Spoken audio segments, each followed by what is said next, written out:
Alrighty, everyone.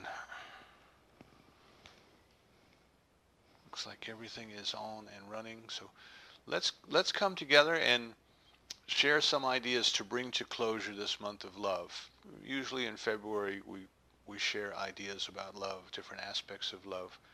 And as I'm posting the old talks up on the Internet Archive, I can see as we go back year over year that when we get to February, the themes are surrounding love. So if during the course of the year you find yourself focusing on love and wanting to know more about love, go back to the archives and search through the Februaries over the past years and listen to the different talks about love and see how the different ideas came through at different times to remind us of God's love and our place in God's love.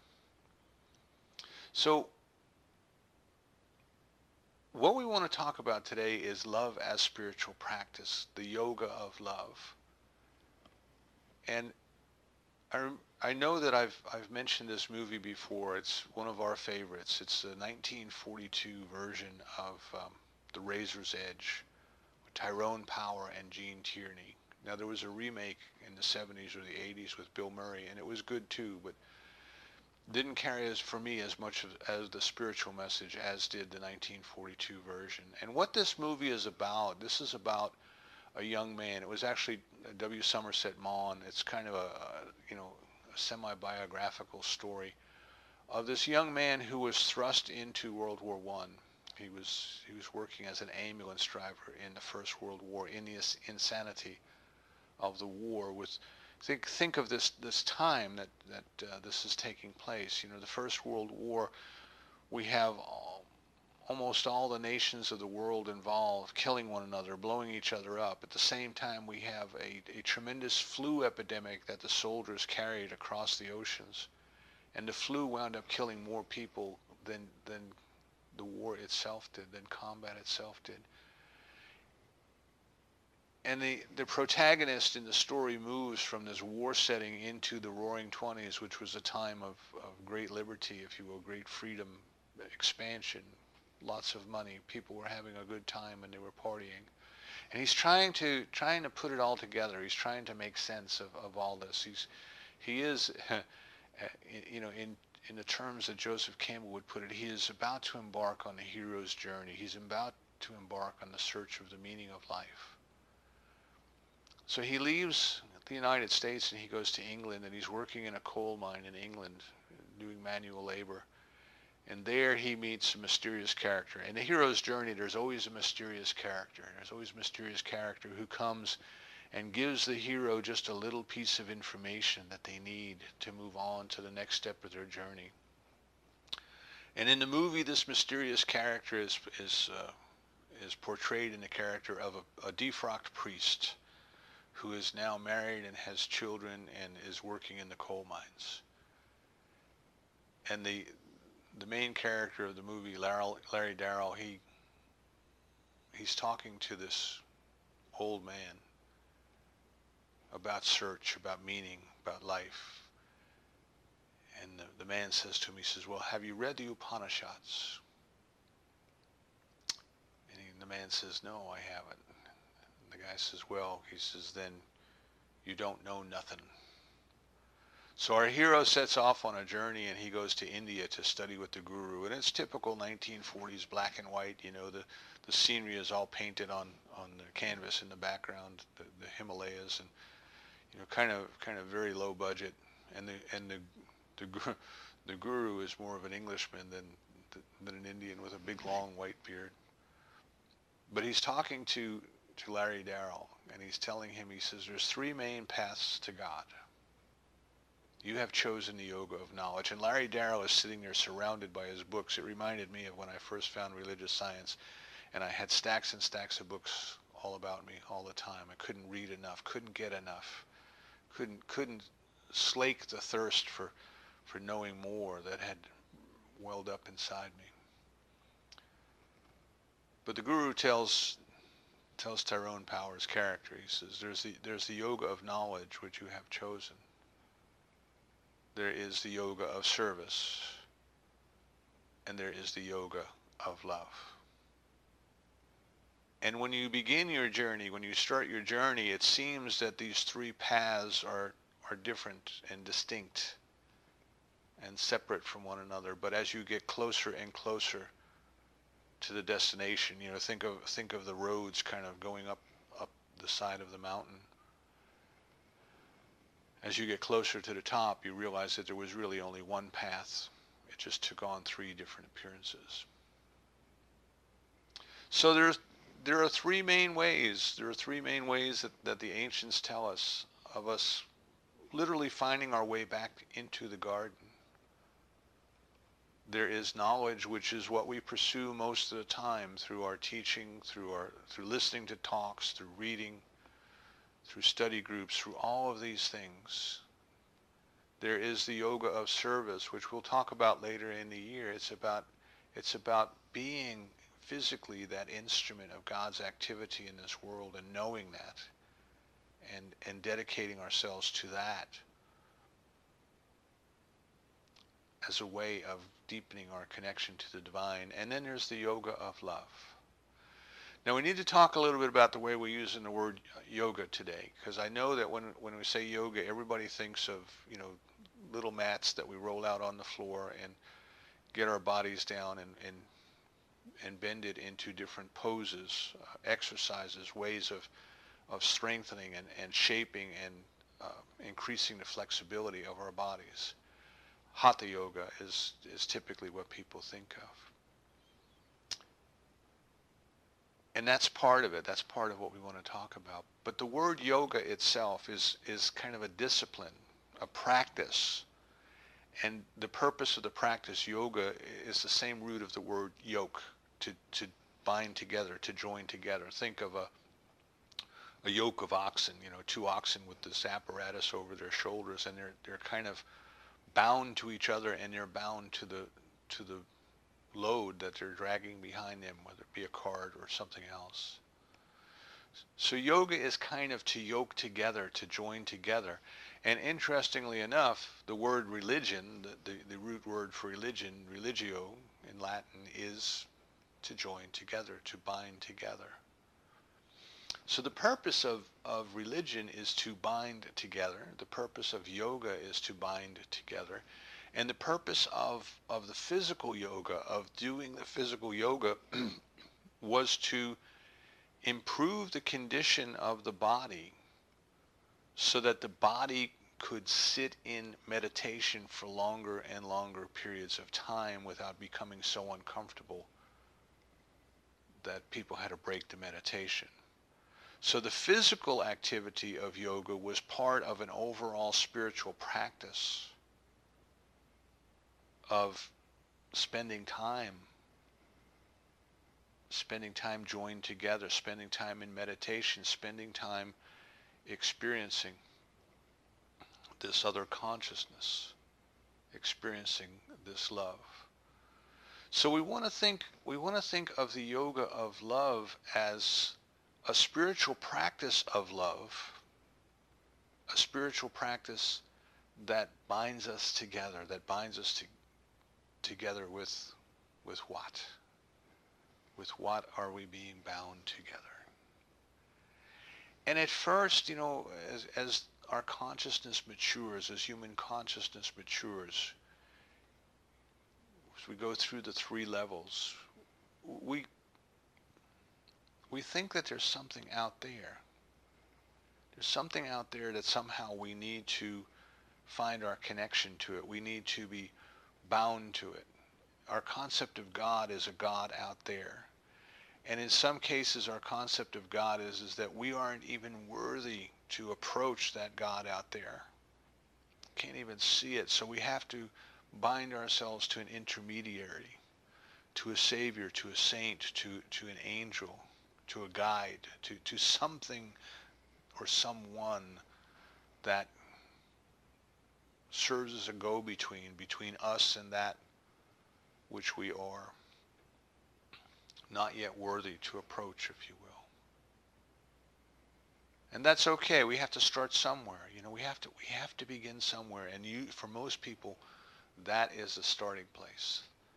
That which we call God is out there, we are down here, and somehow we are trying to find our way closer and closer to it, closer and closer to, in many cases, its good graces and its favors and those things. But ultimately what happens is we start to change. We start to change that concept.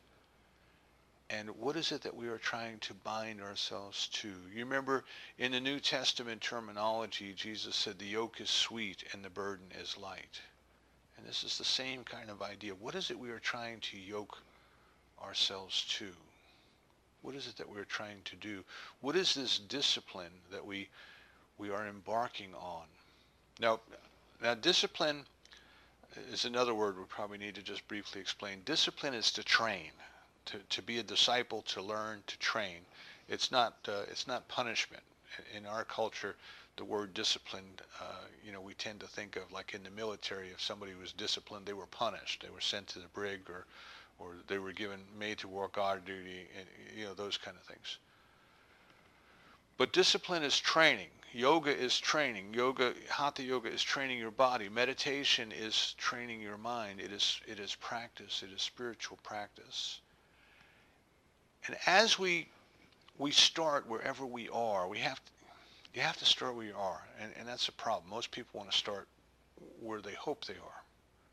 They want to start over there somewhere, and you're not there. You have to start where you are. You have to begin right where you are. Work with what you have.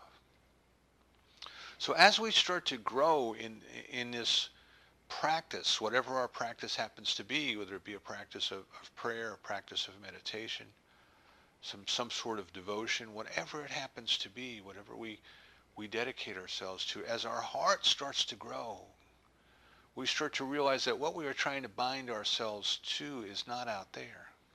In fact, it never was out there, nor could it ever be out there. This thing that we're trying to bind ourselves to is what was called the kingdom. The presence of the divine, the experience of the divine, the peace of the divine, the love of the divine, the kingdom. And the kingdom, we are told, is not out there. It is here. It is within us. It is already here. It is not a place to go to, but rather a state of consciousness to dwell in. And we start to, on our journey, on our spiritual journey, we start to give up the idea that there's something out there that we must strive to placate. We must strive to get in its good graces. We must strive to get it to like us and to not punish us, and instead to grant us its good favors. And we abandon those ideas as we progress spiritually.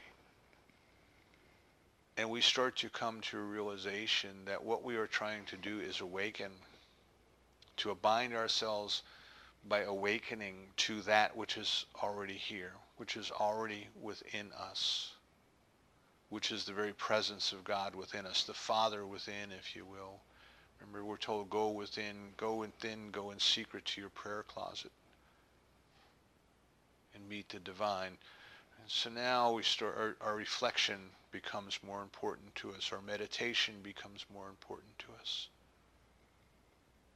We just want to go within, and we want to be with the divine. As Joel Goldsmith says, we just want to go and sit with the divine for no other reason. Ernest Holmes tells us the same thing. He says there comes a point where all we want to do is be with our beloved. That's all we want to do. Just like when we first fell in love, all we want to do is to be with our beloved.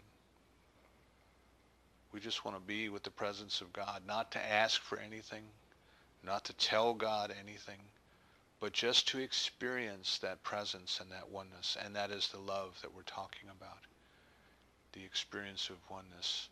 So we move from a concept of God as being out there, and we need to somehow bind ourselves to God through our discipline or our spiritual practice or our rituals or those sorts of things. We move to a concept that God is within. God is right here where we are. And we bind ourselves to it by our awareness of it, by making ourselves available to it. But even at that level, which is kind of the second of the three levels, even at that level, there's still this concept of God and me. There's still this concept, if you will, of the two oxen side by side, yoked together somehow. That there's God on one side and there's me on another side. And as we continue to grow in our love, as we continue to grow in our experience of the divine, the concept of me takes on less and less a role. We start to experience that God is truly all there is, and it is God itself that is living its life as me. It doesn't mean that I don't have a sense of identity or a sense of personality or a sense of being Jim. But what it means is my sense of being Jim, and then there's God within, goes away. There is only God expressing itself as me and through me. I could not breathe if it did not breathe for me. I could not beat my own heart if it did not beat this heart for me. I could not digest the food that it has become and offered itself to itself as me, as a blessing to the universe. What happens is a sense of oneness starts to really grow and to develop to the point where the sense of otherness goes away. So there's no otherness of God, there's no otherness of strangers, there's no otherness of other people. There is just God. There is just God expressing itself perfectly as each and every one, through each and every one. So the yoga of love, if we want to think of it as spiritual practice, we want to think of it as discipline. The yoga of love is the quickest route back to the garden. It is the quickest way for us to get to know God. And it's quickest because we enjoy it, because feeling love feels good. You know, I always say there's two things that we can look at for our spiritual growth. There's one that's always very easy for us, and usually that's love. Remember Moses had to go out into the desert after he killed the Egyptian officer. Moses had to go out into the desert. He had some work to do, some spiritual growth to do before he was going to be ready to take on his mission. And he went to the well, and at the well there were the 7 sisters, and of course that represents the 7 main aspects of God, love being one of them.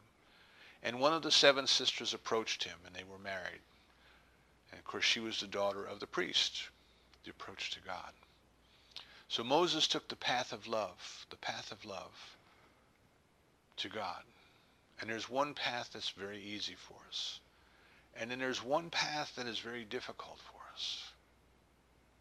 In fact, we avoid it. We don't want to take it. Whatever that might be, it's going to be different for each and every one of us. But if I were to say to you, what is the one thing that if I told you you needed to do right now, that you needed to go and do in order to have your experience of God, what is the one thing that you would say, oh God, I hope he doesn't ask me to do that? And that is the one that's most difficult for you. And each of us has one. The one that's easiest for us, which is usually love, is the one we will stay with. The one that is most difficult for us, that is the one that we will try and back away from, and try and back away from, and try and back away from. But the one that is most difficult offers us the greatest opportunity to grow. It may be difficult, we may have to try it several times, but if we can stay with it, we will have a breakthrough, if you will. But for most of us, love is the steadiest course. Most of us, love is the easiest course. It's easy. It's easy because it feels so good to be in love. To be in love with love itself, with life itself, with God itself, with each and every one to be in love. So the yoga of love then considers love as a spiritual practice, love as a spiritual discipline, love as a way of us binding ourselves to God, but not to a God out there, and not to a God that is kind of cohabitating in here, but to the God that is all that there is, all that there is, to the God that we come to know so completely that the idea of me and God disappears. The idea of God having an experience as me is what takes over. So the way that we do this, of course, is through, we start our day with our spiritual practice. We start our day with our prayer. We start our day with our treatment and our meditation.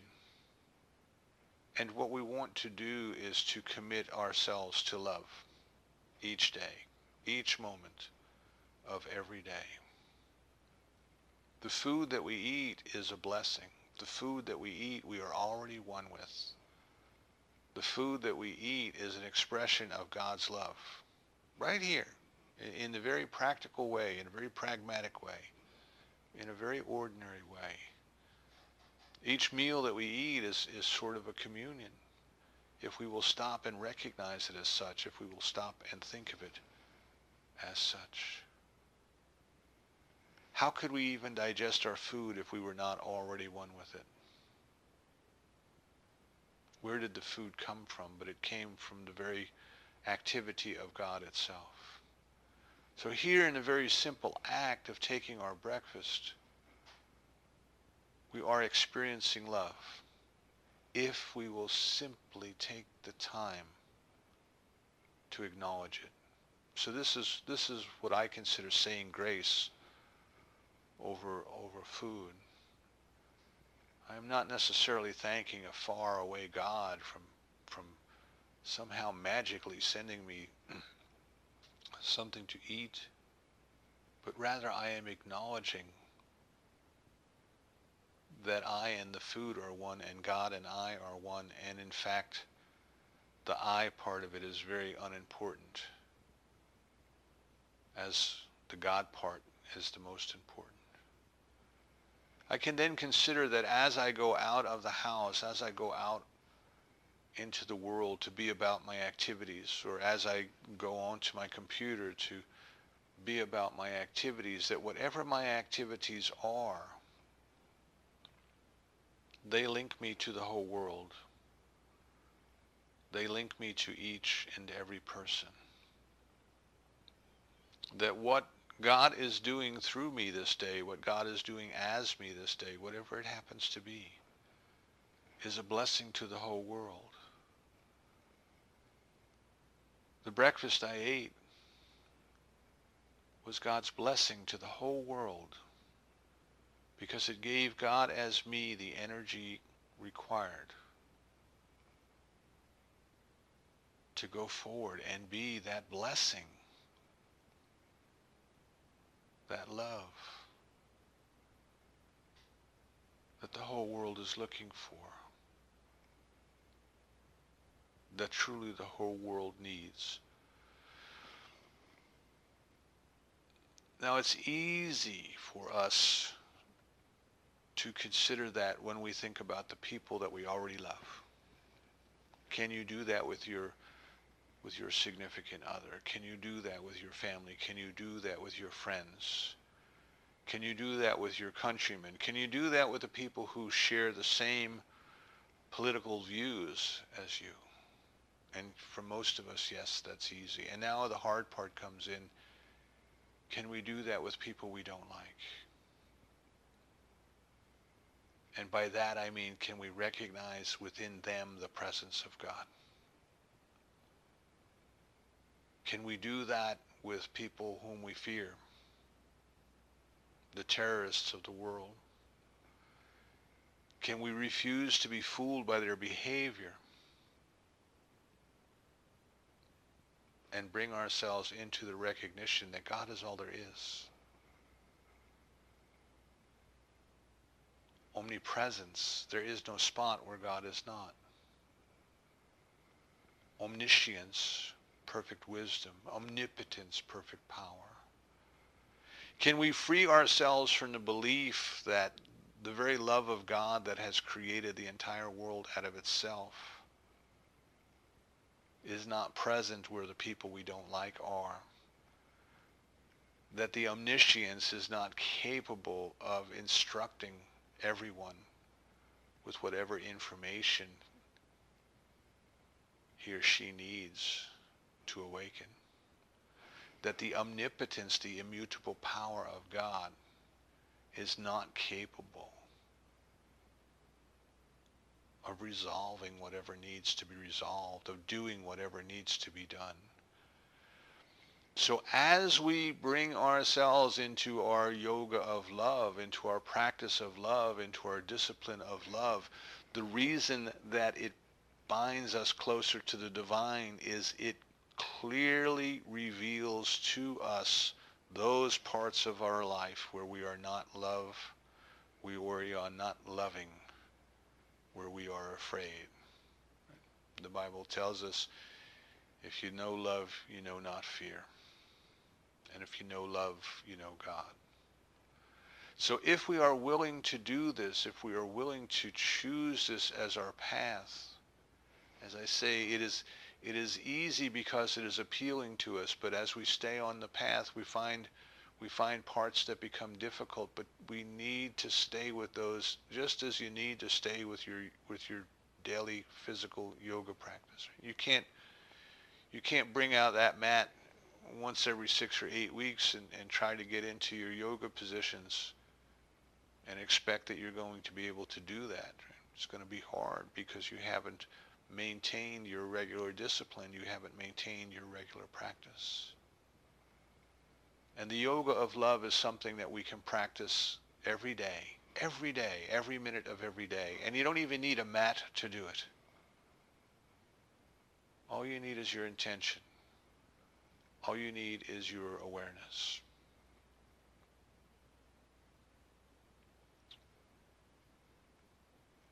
Can we be that instrument of love? That's the question we must ask ourselves. Do we want to be that instrument of love? Are we willing to give up our pettiness, our jealousies, our desires, our fears? Are we willing to give up those things so that we can let love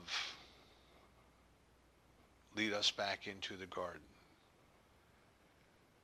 Remember, in the tradition of the Old Testament, there were two angels, two cherubim, who were left guarding the gate to keep Adam and Eve from getting back into the garden. And in the Buddhist tradition, you also have the same two scary, fierce-looking creatures. And in the Buddhist tradition, there's a painting, and the Buddha is sitting in meditation quietly, holding up his hand, kind of a stop sign, like a traffic crossing guard might put up his or her hand to stop traffic, stop. And the Buddha is sitting in quiet meditation with his eyes mostly closed and his hand held up with a stop. And immediately in front of him, outside the cave, are these two ugly creatures. And Joseph Campbell tells us it's the same symbolism of the cherubim outside the gates of the Garden of Eden. It's the same mythology. It's the same idea. The two things that are keeping us from experiencing that unity, the fullness of being yoked or being bound, the fulfillment of religion, being bound together. The things that keep us from that are our fears and our desires.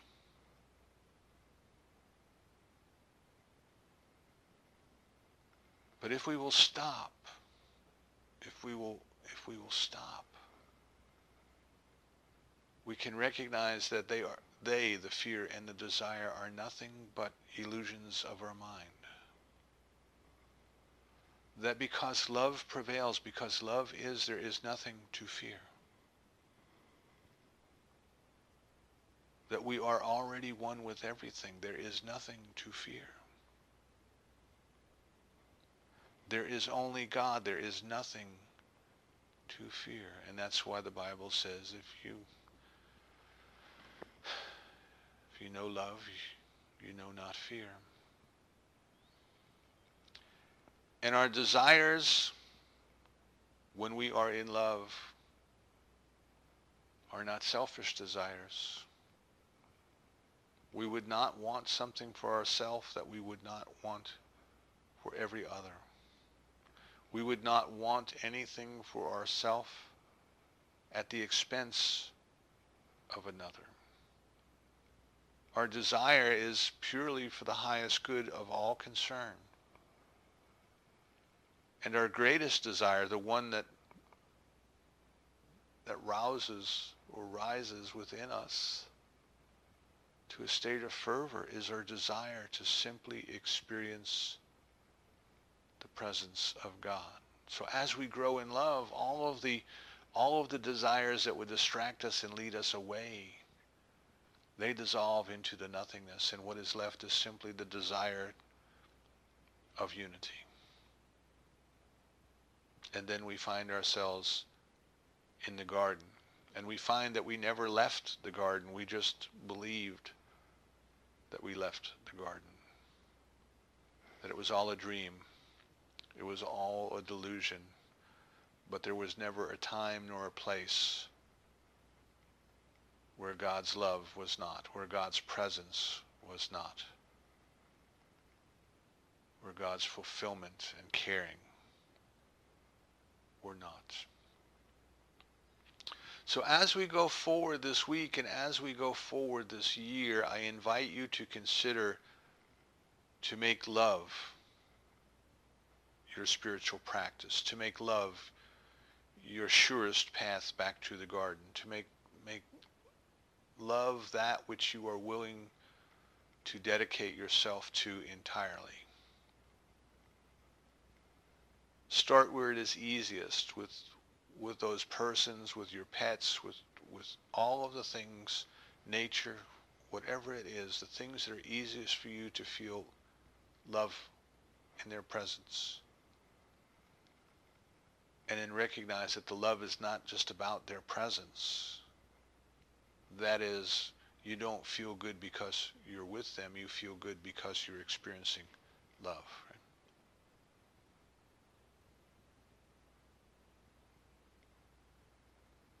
And see if we can take that feeling with us into a situation that we're less comfortable with.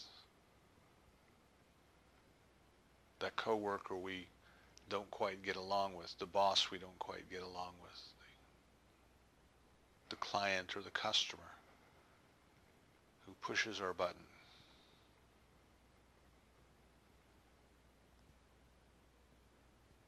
See if we can expand that love beyond our comfort zone and expand our comfort zone. And when we expand it, then let's see if we can take it a little bit further. And then a little bit further. And then a little bit further. Let us drop our pettiness. Let us drop our bigotry. Let us drop our ideas of right doing and wrong doing.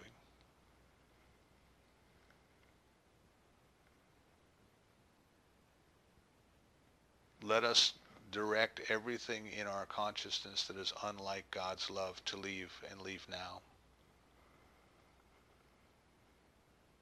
And let us dedicate our lives to the experience of God. Rumi tells us that the moth will continue to drive to the flame, beating its head against the glass that's over the candle over and over and over again. And that if someone were to come and remove the glass from the candle, the moth would fly straight into the flame, even though the fire consumes it. And Rumi tells us that we are like that. We want to be in the presence of God and allow its love to consume us to the point where everything in us that is unlike God is gone. And all that is left is God's unconditional love.